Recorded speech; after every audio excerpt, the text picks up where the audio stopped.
कभी राजस्थान की सुनसान रेत पर एक मंदिर था। आज वो सिर्फ एक खंडहर है, लेकिन उस खंडहर में बंद था एक शैतान। नाम था सामरी। दिल्ली की सिमी को नहीं पता था कि उसके खून में सदियों पुराना शाप है। वो अपने दोस्तों के साथ अपने पूर्वजों की खोज में नरभद गांव पहुंचती है। गांव वीरान है, लोग डरे हुए हैं। एक बूढ़ा पुजारी उसे देखता है और कांपते हुए कहता है, वो जाग सकता है, मत जाओ उस मंदिर में, वरना कोई नहीं बचेगा। रात में सिमी और उसके दोस्त उस मंदिर की ओर निकल पड़ते हैं। खंडहर की दीवारों पर समय के निशान हैं और गुफा के भीतर बंद है लोहे की सांकड़ों से जकड़ा तांबे का ताबीज। उसी पर लिखा है सामरी। मजाक में एक दोस्त पत्थर मार देता है। अचानक एक भयानक हवा चलती है और कुछ जाग जाता है। अगली सुबह सिमी की दोस्त रूही लापता हो जाती है। शाम होते होते उसका बिना सिर का शव मंदिर के द्वार पर टंगा मिलता है। गांव में अफरा तफरी मच जाती है। पुजारी सिमी को बताता है, तुम उसी शाही खून की वंशज हो जिसने सामरी को कैद किया था, और उसी खून को सामरी मिटाना चाहता है। अब गांव में हर रात एक नई मौत होती है। सामरी अब पूरी तरह आजाद है। बड़े बड़े नाखून, अंगारे सी आंखें और आवाज जिसमें सिर्फ मौत गूंजती है। सिमी अब बच नहीं सकती। उसे अपने डर का सामना करना ही होगा। अंतिम युद्ध शुरू होता है। अमावस्या की रात मंदिर के भीतर आग के घेरे में सामरी प्रकट होता है। विनय और आरव चांदी का त्रिशूल सिमी को देते हैं। वो सामरी की ओर बढ़ती है, डर से कांपते हुए लेकिन हिम्मत के साथ। सामीर उसकी ओर बढ़ता है, पर सिमी अपने हाथ पर चाकू से कट लगाकर उसका खून उसकी आंखों में फेंक देती है। सामरी तड़पता है, चीखता है और गुफा धड़ाम से ढह जाती है। सब खत्म हो जाता है, या शायद अभी नहीं। कहानी खत्म होती है सिमी के दिल्ली लौटने से। वो आईने में खुद को देखती है और अचानक उसकी आंखें कुछ पल के लिए सामरी जैसी लाल हो जाती हैं। शायद कुछ रह गया है। शापित खून कभी माफ नहीं करता। ये कहानी है उत्तर भारत के एक गांव दुर्गापुर की। एक ऐसा गांव जहां हर अमावस्या को लोग अपने घरों में दरवाजे बंद कर लेते हैं, क्योंकि गांव के बाहर है शैतानी इलाका। वहां कोई नहीं जाता, और जो गया वो कभी वापस नहीं आया। लोग कहते हैं उस जगह पर किसी पुराने तांत्रिक की आत्मा बंद है। तांत्रिक शंबुक, जिसे सदियों पहले देवी की कृपा से एक ब्राह्मण तांत्रिक ने एक ताबीज में कैद कर दिया था। लेकिन अब कोई है जो उसे फिर से जगाना चाहता है। कहानी शुरू होती है डॉक्टर अजय और उसकी बहन अनीता से, जो दिल्ली से अपने पैतृक गांव दुर्गापुर लौटते हैं। वहां उनकी दादी का देहांत हुआ है। गांव की रातें भारी हैं, हवा में सन्नाटा है। अजय को गांव का बूढ़ा पुजारी रघुवीर मिलता है। रघुवीर एक पुरानी धूल भरी किताब उसे देता है। उसमें लिखा है, हर अमावस्या की रात एक कन्या की बलि दी जाती है ताकि शंबुक जाग सके। वो बलि तब तक चलती रहेगी जब तक ताबीज नष्ट न हो जाए। अजय हंसता है। उसे ये सब एक दकियानूसी मिथक लगता है। लेकिन उसी रात अनीता को अजीब सपने आते हैं। वो नींद में बड़बड़ाती है और आधी रात को घर से निकल जाती है, जंगल की ओर, शैतानी इलाके में, जहां ललिता बाई, गांव की बूढ़ी दाई, अब असली रूप में प्रकट होती है।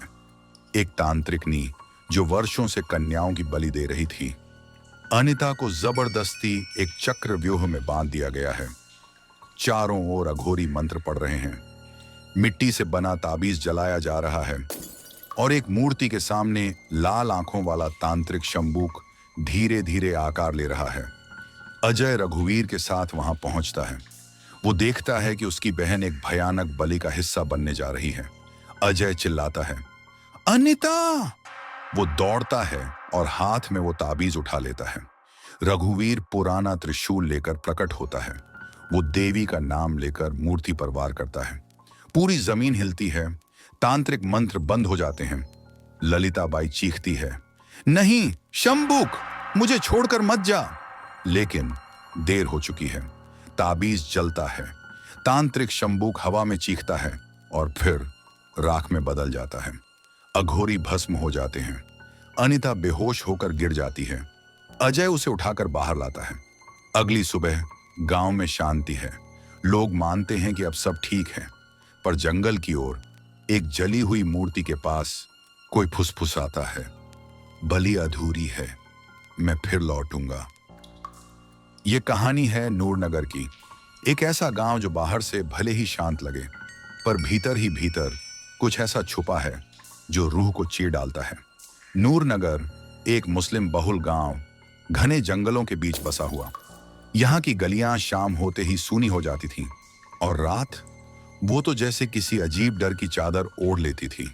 एक रात कुछ ऐसा हुआ जिसने गांव वालों की रूह तक कंपा दी। शुरुआत होती है फराज से, एक पढ़ा लिखा नौजवान जो शहर से छुट्टी लेकर गांव आया था।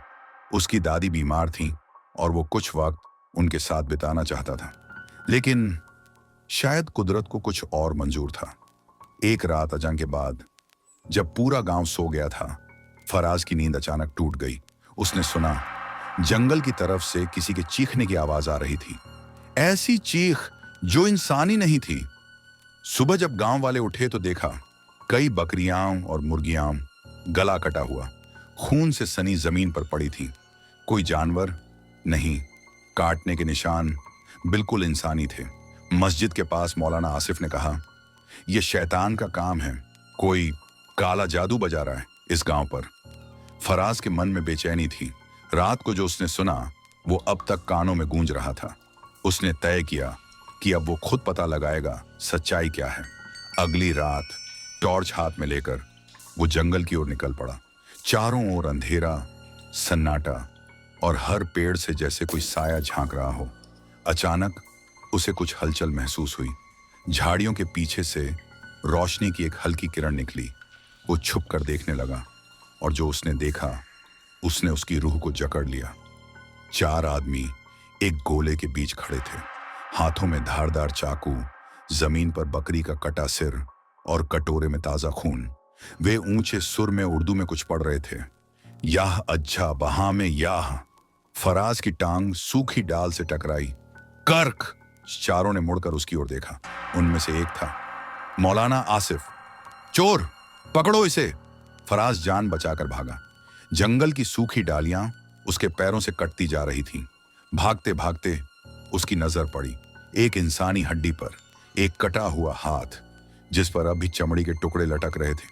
या अल्लाह, ये तो इंसान है! किसी तरह भागते हुए वो गांव लौटा। मामा के दरवाजे पर गिरते हुए बोला, मामू, मौलाना, वो काला जादू कर रहे हैं, मैंने अपनी आंखों से देखा। मामा घबरा गए, बोले, बेटा ऐसे इल्जाम मत लगा, वो अल्लाह वाले हैं। लेकिन फराज जानता था जो उसने देखा वो हकीकत थी। अगले दिन दोस्त अली से उसने सब बताया, पर अली ने भी हंसकर टाल दिया। तू ज्यादा सोच रहा है, तू डर गया है। कोई मानने को तैयार नहीं था। और तब तीसरी रात फराज मस्जिद में बैठा रहा, अल्लाह से दुआ करता रहा। लेकिन तभी दीवार पर एक साया उभरा। उसकी आंखें चमक रही थीं, और वो आवाज, यहां आ जा। और अगले दिन फराज गायब था। किसी ने उसे नहीं देखा, न जंगल में न गांव में। बस मस्जिद की पिछली दीवार पर खून से लिखा एक लफ्ज मिला, आ गया। नूरनगर अब भी वहीं है, पेड़ों की परछाइयां अब भी कांपती हैं, और हर रात जब हवा चलती है तो कोई फुसफुसाता है, यहां आ जा।